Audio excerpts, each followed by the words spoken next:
दोस्तों मेरा नाम है नील चारण। आज के वीडियो में अपन देखने वाले हैं कि भारत में नोबेल पुरस्कार विजेता कौन कौन है, किन्हें नोबेल पुरस्कार मिला है, कब मिला है और किस क्षेत्र में मिला है। दोस्तों उसके पहले अपन जानेंगे कि नोबेल पुरस्कार शुरू करने के पीछे की इंटरेस्टिंग कहानी क्या है। ये तो आप सबको पता है कि नोबेल पुरस्कार की शुरुआत मतलब नोबेल पुरस्कार किसके नाम पर दिया जाता है, अल्फ्रेड नोबेल नामक वैज्ञानिक के नाम पर दिया जाता है। लेकिन दोस्तों उनके दिमाग में कैसे आया था कि एक ऐसा पुरस्कार होना चाहिए जो दुनिया भर में अच्छे काम करने वाले लोगों को मिल सके। तो आज उसी कहानी की शुरुआत करते हैं। अगर आपसे निवेदन है दोस्तों कि अगर वीडियो आपको अच्छा लगता है तो आप वीडियो को लाइक करिएगा, चैनल को सब्सक्राइब करिएगा ऐसे ही इंटरेस्टिंग वीडियो देखने के लिए। तो दोस्तों आज शुरू करते हैं वो कहानी। तो दोस्तों एक ऐसा सरफिरा वैज्ञानिक था जिसका जन्म हुआ था 1833 में और उसने अपने जीवन काल के अंदर 355 आविष्कार किए थे। अपने पूरी जीवन में 355 आविष्कार किए थे। दोस्तों एक अगर छोटा सा कैलकुलेशन समझते हैं, एक साधारण आदमी अगर 30 साल तक अगर मान लो रिसर्च करता है तो एक साल में 365 के हिसाब से 30 सालों में कुल कितने दिन होते हैं, 10,950। यानी कि अगर वो वैज्ञानिक 10,950 दिनों के अंदर 355 अगर आविष्कार करता है तो मोटा मोटा आंकड़ा ये आता है कि 30 दिन के अंदर वो लगभग एक आविष्कार करता है। यानी कि लगभग 30 दिनों के अंदर वो एक आविष्कार कर लेता है। तो दोस्तों ऐसा ही वैज्ञानिक था एक अल्फ्रेड नोबेल जिसने हर महीने एक आविष्कार किया था। ठीक है, यानी कि उनने अपने जीवन काल में 355 आविष्कार किए थे। तो ऐसे ही किसी महीने उसने डायनामाइट का आविष्कार भी किया होगा। डायनामाइट यानी कि आप जानते हैं जिससे पूरी दुनिया तक तबाह हो सकती है, जिसका उपयोग माइनिंग में भी किया जाता है। हालांकि डायनामाइट के आविष्कार करने में जब वे डायनामाइट के आविष्कार करने में लगे हुए थे तब एक परीक्षण में वो असफल हो गए थे जिसमें कई लोगों की जान चली गई थी, जिसमें उनका एक छोटा भाई भी था, उसकी भी मौत हो गई थी। तो दोस्तों क्या हुआ था फिर, इसी के चलते उन्होंने मरने के पहले जो ये त्रासदी हुई थी, इतने सारे लोग मर गए थे, उनके छोटे भाई की भी मृत्यु हो गई थी उसी परीक्षण में, असफल परीक्षण में। तो इसी के चलते उन्होंने क्या किया था दोस्तों, 1985 में मरने के पहले उन्होंने अपनी वसीयत तैयार करी। और वसीयत में क्या लिखा था, ये जिक्र किया था कि उनकी जो 92 लाख डॉलर दोस्तों उस समय की बात है, 92 लाख डॉलर की जो संपत्ति थी, 92 लाख डॉलर की संपत्ति से एक ऐसा आविष्कार या पुरस्कार बनाया जाए जो दुनिया भर के विज्ञान और साहित्य जैसे विषयों पर अच्छे काम करने वाले लोगों को बिना किसी भेदभाव के दिया जा सके। दोस्तों ये 1985 नहीं, ये 1885 है। ठीक है, तो ऐसे लोगों को वो दिया जा सके। तो सभी देशों में समान रूप से इसमें कोई भेदभाव नहीं किया जाना चाहिए। क्या होता है दोस्तों, 1996 में इनकी मृत्यु हो जाती है और इसके बाद कुछ महज 4-5 साल के बाद ही ये पुरस्कार शुरू किया जाता है। तो चलिए देखते हैं इस शुरुआत के पीछे। इस शुरुआत के बारे में महत्वपूर्ण बातें देखते हैं दोस्तों। शुरुआत हुई थी नोबेल फाउंडेशन की ओर से 1901 में। इसके लिए एक फाउंडेशन बनाया गया था, नोबेल फाउंडेशन।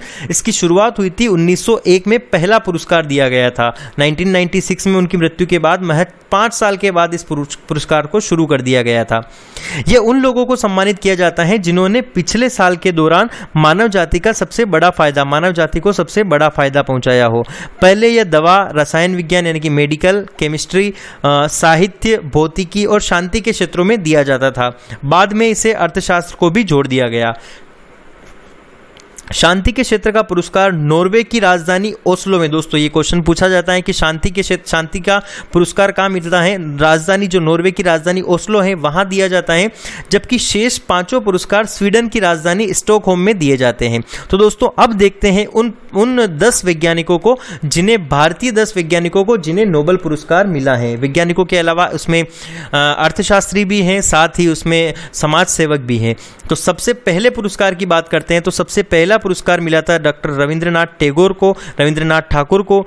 इनकी कविताओं का जो पुस्तक थी, इन कविताओं का एक संग्रह था गीतांजलि के लिए, इन्हें 1913 का साहित्य का नोबेल पुरस्कार मिला था। दोस्तों ये भारत के पहले व्यक्ति थे जिन्हें नोबेल पुरस्कार मिला था। इवन अगर ऐसा कहें तो ये सबसे पहले गैर यूरोपीय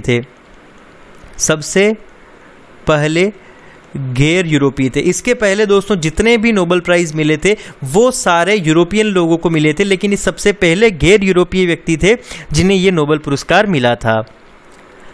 फिर बात करते हैं दोस्तों, दूसरे नंबर पर है CV रमन, चंद्रशेखर वेंकट रमन। 1930 में फिजिक्स के क्षेत्र में ये पुरस्कार दिया गया था, यानी कि भौतिकी के क्षेत्र का पुरस्कार इनको मिला था। उन्होंने प्रकाश से जुड़े जिन प्रभावों की खोज की थी, जिन्हें रमन प्रभाव कहते हैं, इसके लिए इन्हें पुरस्कार दिया गया था। अगले डॉक्टर हैं डॉक्टर हरगोविंद खुराना।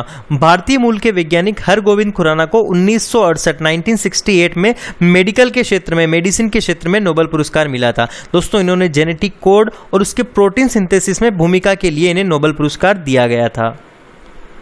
नेक्स्ट है मदर टेरेसा। मदर टेरेसा का जन्म 1979 में नोबेल शांति पुरस्कार मिला था। इन्हें 1979 में नोबेल का शांति पुरस्कार मिला था। 1979 में मदर टेरेसा को मिशनरी ऑफ चैरिटी के माध्यम से किए गए मानव कल्याण के लिए नोबेल शांति पुरस्कार से सम्मानित किया गया। नेक्स्ट है सुब्रमण्यम चंद्रशेखर। 1983 में एस चंद्रशेखर को भौतिकी के लिए नोबेल पुरस्कार मिला था, फिजिक्स का नोबेल पुरस्कार मिला था। सितारों की संरचना और विकास पर उनके सैद्धांतिक अध्ययन के लिए इन्हें यह पुरस्कार दिया गया था। नेक्स्ट है प्रोफेसर अमर्त्य सेन। 1998 में अर्थशास्त्री तो थे, इन्हें अर्थशास्त्र का नोबेल पुरस्कार दिया गया। कल्याणकारी, मानव समाज में कल्याणकारी अर्थशास्त्र के लिए उन्हें यह योगदान दिया गया। सर विद्याधर सूरज प्रसाद नायपॉल, ठीक है, VS नायपॉल इन्हें शॉर्ट में कहा जाता है। तो लेखक VS नायपॉल को साल 2001 में साहित्य का नोबेल पुरस्कार दिया गया। साहित्य के क्षेत्र में इनके अतुलनीय योगदान के लिए उन्हें ये पुरस्कार मिला है। अगले हैं वेंकट रामकृष्णन। 2009 में राइबोसोम के स्ट्रक्चर और कार्यप्रणाली के क्षेत्र में शोध के लिए उन्हें केमिस्ट्री का नोबेल पुरस्कार दिया गया।